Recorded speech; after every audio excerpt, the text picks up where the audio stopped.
1, 2. I said microphone check. 1, 2. Can't nobody out here do it like me. Ain't nobody out here winning like me. Can't nobody out here do it like me. Just like me, like me. Can't nobody out here do it like me. Ain't nobody out here winning like me. Can't nobody out here do it like me.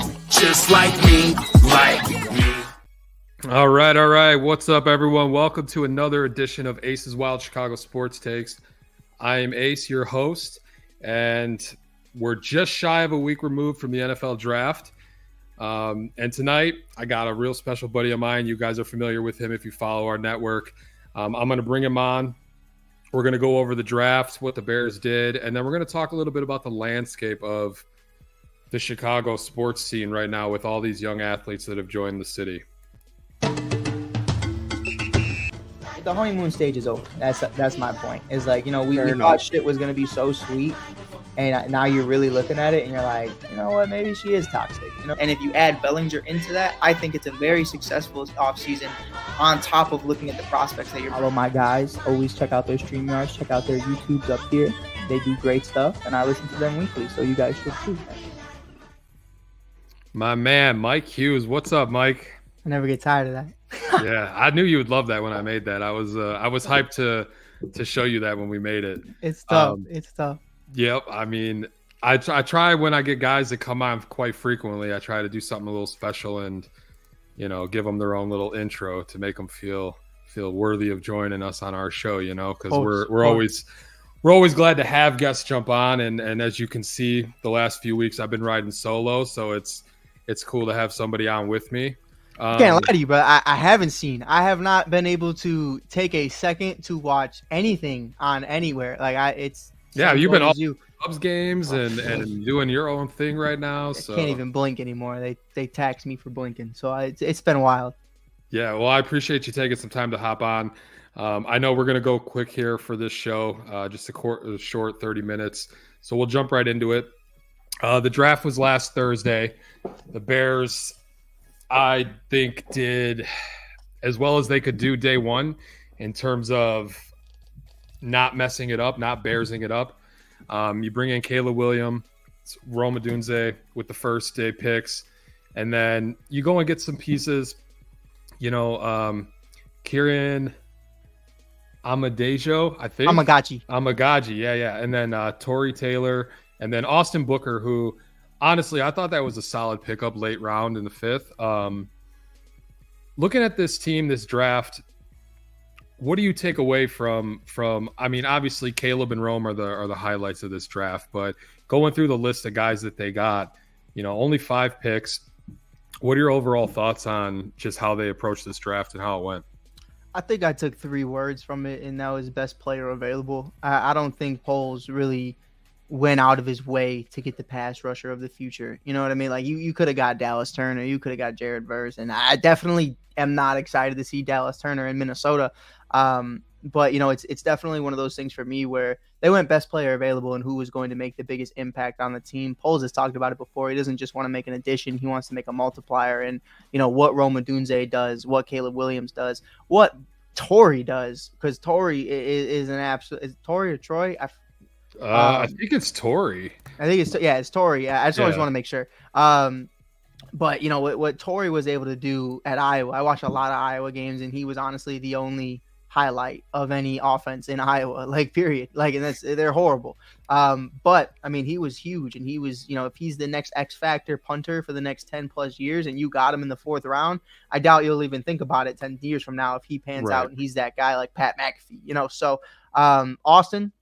I mean, listen, Austin's Austin. And I think it's a great pick if Matt Eberflus is your head coach for the foreseeable future. That's somebody that can slowly develop. I think he's like a pass rusher version of what Nick Kwiatkowski was for the Bears. He's not going to be Montez Sweat. He's not going to be Yannick. He's not going to be one of those guys, but he can be very serviceable. So, they went best player available. I know that was long-winded, but, I loved it. I didn't think they went out of their way.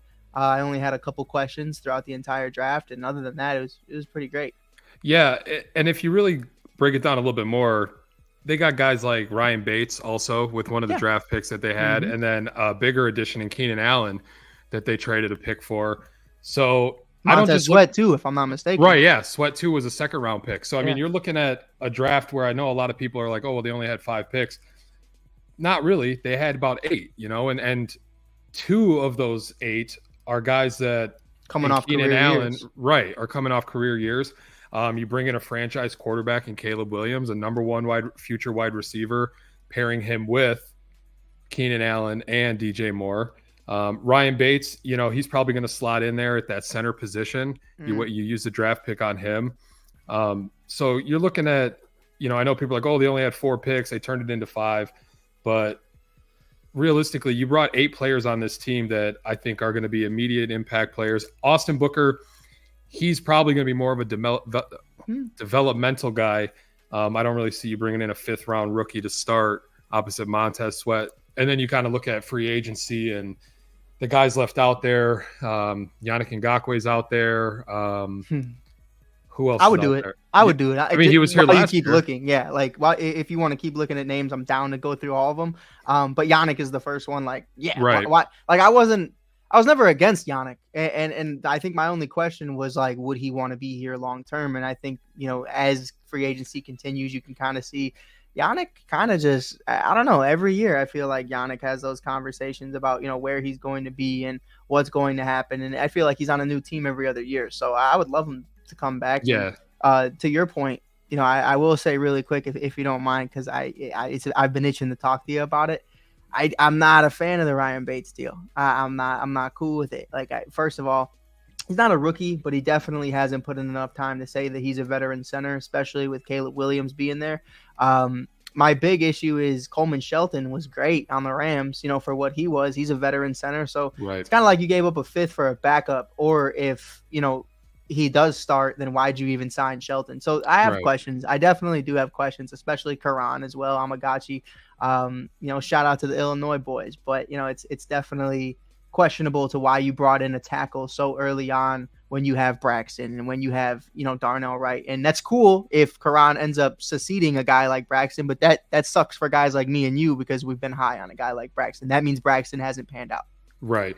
And I mean, the way it looked to me is like they brought in these extra linemen hoping for versatility in some of these positions so that like if a guy gets hurt, because ultimately to play all 17 games in the NFL is real difficult. And if you have guys who can play multiple positions on that offensive line, you're putting yourself ahead of the game in terms of, okay, if one guy goes down, well, we got this guy who could slot right in.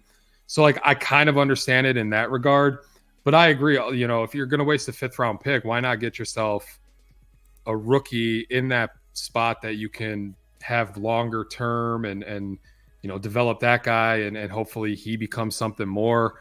So yeah, there were a few, question marks about certain guys, but ultimately, the 2 highlights of the night were Caleb Williams and Rome Odunze. And you have been on my show plenty to talk about, Fields versus Williams, and that debate's over now. And now we're on to, this is Caleb's team.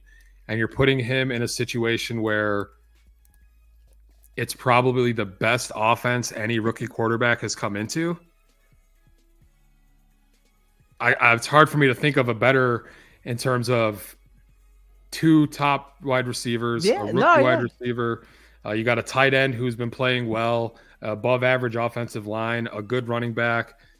I mean, I would say the only guy really having that conversation is right across the border. You're looking at what JJ McCarthy's walking into, and I'm not a big JJ fan at all. Right. But situationally, you have a top 3 wide receiver in football. Jordan Addison, great year 1, hopefully going to be a great year 2.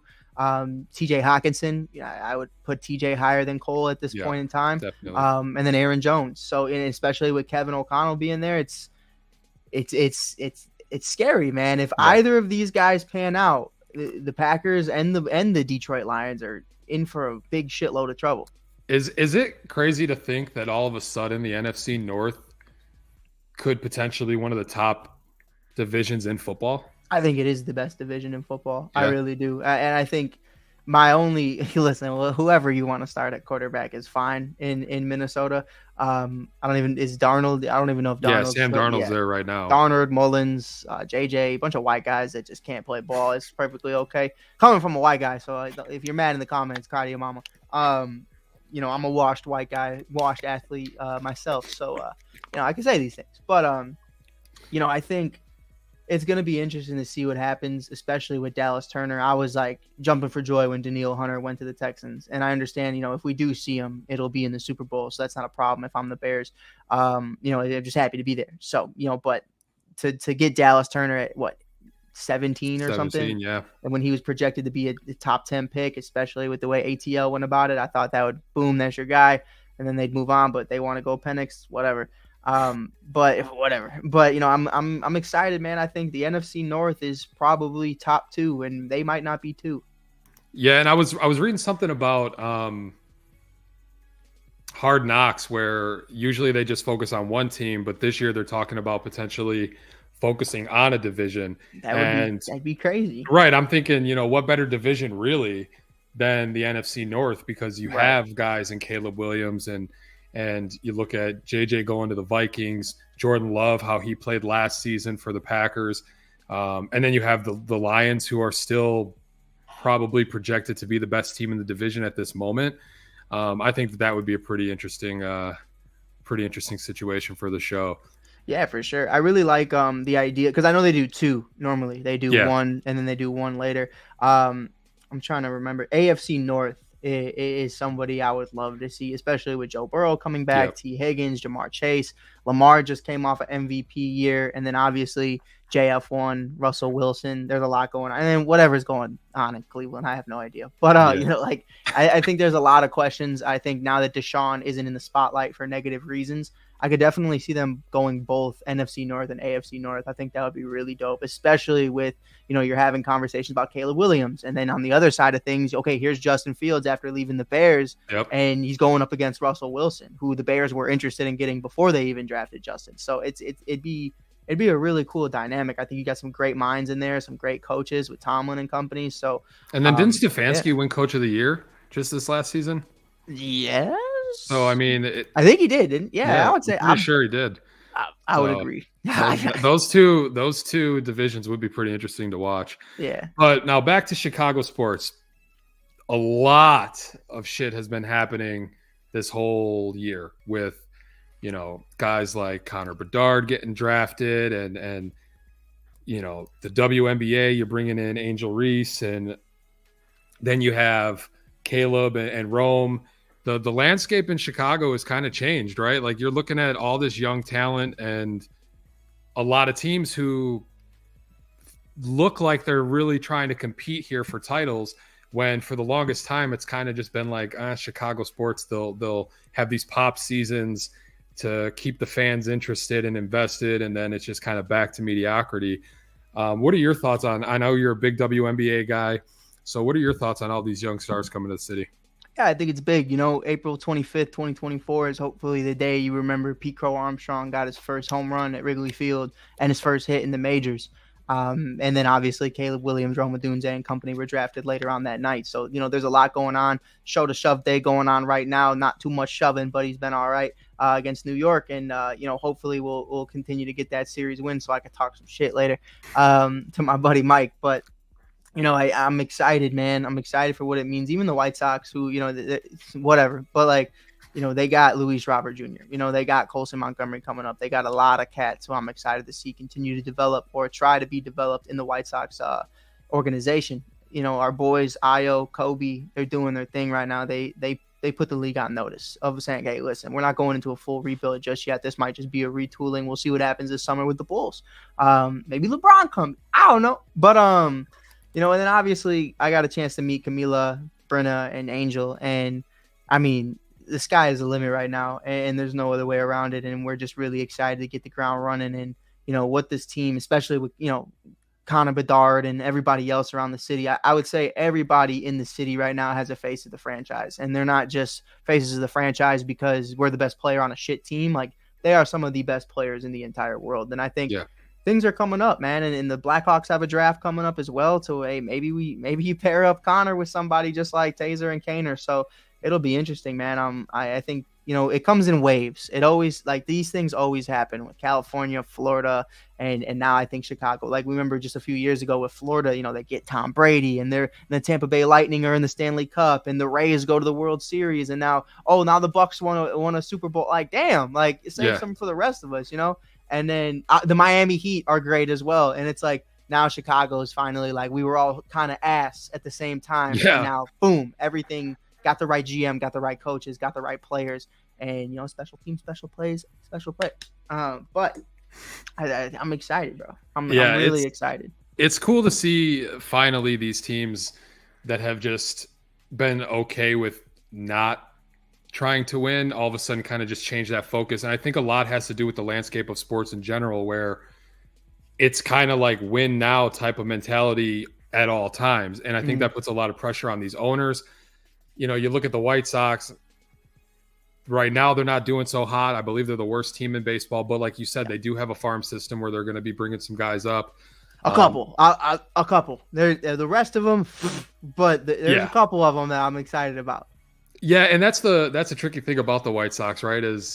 My uncle, I love him. He's a diehard White Sox fan, and I feel so bad for him because there was so much hype behind that team to do something, and then it just never happened. But now, the Sky, they just won a championship a couple years ago. You're bringing in some fresh faces that should help revamp that team to get them back into, championship contention.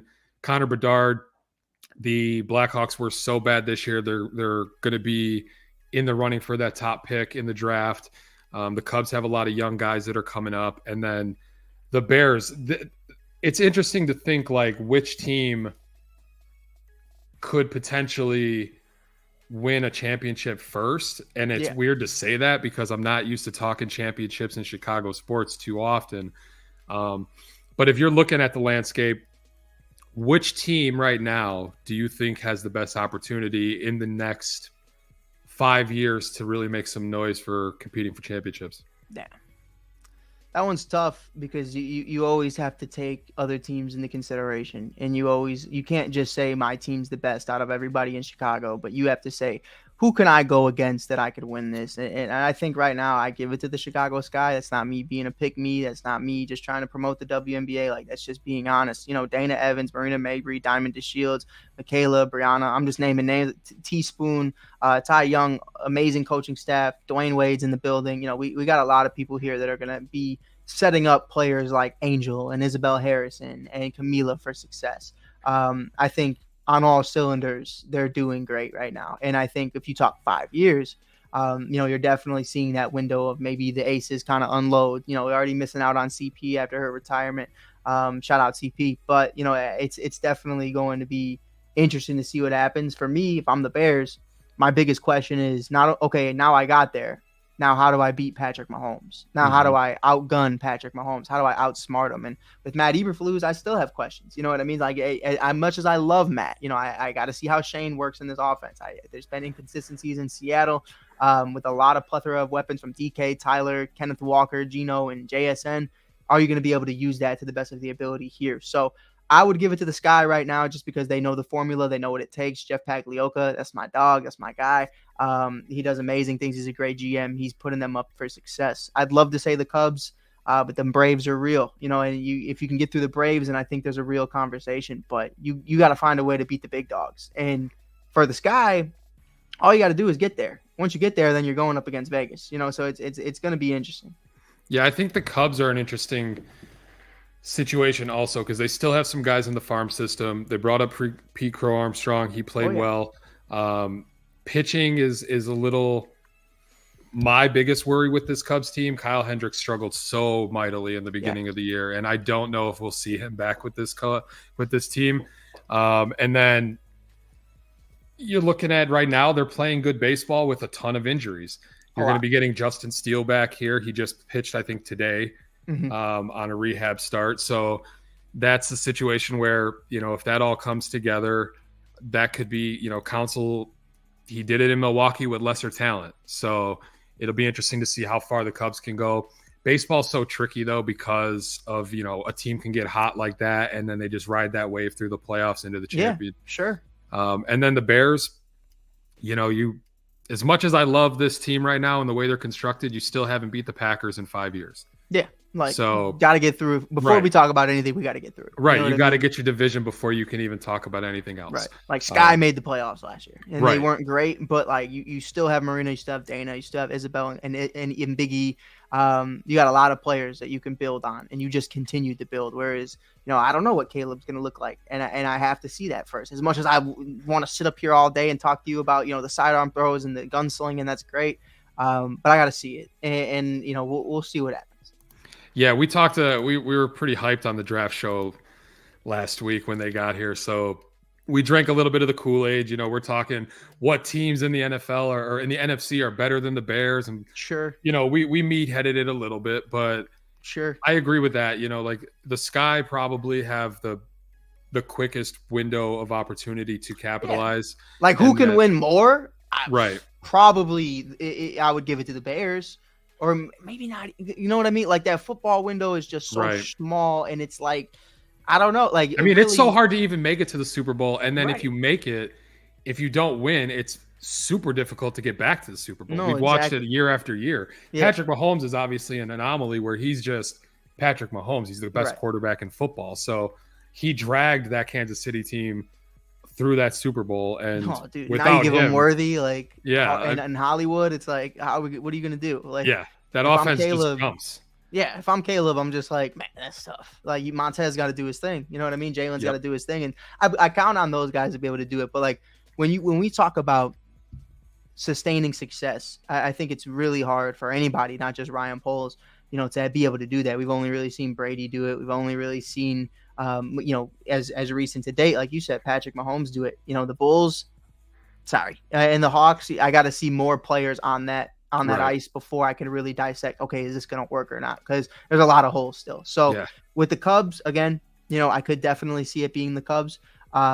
White Sox, no shot. And then with the Sky, I think it's this is no discredit to the WNBA, but there's like half the amount of teams, if not less, than there are in the NBA. So that already is like, okay, we can sustain success for a long time. The contracts are relatively cheap. We can figure out a way to keep all of them together and keep them happy, just like you've seen with the Aces. So they're constructing it in a way to where I think they're going to be able to be good for a long time. And with the less amount of teams you have to worry about, that means scouting reports are 10 times easier to focus on. You're only worrying about like 12 teams. So it's going to be a lot of fun to see them kind of go out there and see how quick they get on the ground running. Now, if it takes a couple years, then it's a different combo because, players are going in and out. But I would say Sky, and then I'd say Sky, Cubs, Bears right now. And if Caleb wins the Super Bowl in his first year, I'm completely okay with his eating crow. Like, that's fine. Yeah, I mean – it's one thing, I haven't got to watch in my lifetime is a Bears Super Bowl victory. I got the Cubs in 2016. The Blackhawks have won. The Bulls won. I was pretty young when the Bulls won. But yeah, I mean, I think the city of Chicago is really kind of a hot spot for sports right now. The Bears dominated the offseason, and I'm excited as a Chicago sports fan just to see all these young players come and be difference makers and bring positive attention to the city for a city that really needs it at this point. So, Mike, I told you we'd make it a quick show. Packers suck. I always run that before the end of every show. And I just want to thank you for jumping on, man. It's always a pleasure talking with you. Why don't you let everybody know where they can find you? Yeah, man. Give us a shot network. You can always check us out, all streaming platforms. Hopefully we'll have Ace on there as a guest sometime soon. We'll talk some Bears, Tarbell, where I don't know where Tarbell is, but hopefully we'll have Tarbell on there as well. Get some things going. The Shy.Kids on TikTok for as long as TikTok is going to be around. So the day TikTok's not here is the day I will no longer be on there, but you can still watch us in Canada and every other country. Just because old white people don't like people from Taiwan doesn't mean we don't. So, it is what it is at the end. I've been getting pretty used to that. I'm kind of making that my outro for a lot of videos, but if you like the TikToks, if you like the Shy Kid, you can check us out on Give Us a Shot, or you can check me out on Instagram as well. We just posted some Ice Cube interviews. We just posted some other stuff with Camilla, Angel, and so many others. Appreciate you. You can always check me out over here. I'm always hopping on from time to time. I've been a little busy over the last couple of weeks, but I'm took a couple mental health days. I just appreciate you having me on. Yeah, man, you're just go. So I appreciate fuck. you taking time to hop on with me, man. So, yeah, guys, check Mike out, man. He's killing it right now. And then we appreciate you guys jumping in with us tonight on the chat. I didn't put a lot of comments up tonight because we were just kind of going and trying to get it done. Make sure you go and like, subscribe, the Undefeated Sports Network on YouTube. We have our page on Facebook. You can find me on X, Instagram, and YouTube as well. And we will see you guys next week. Yeah!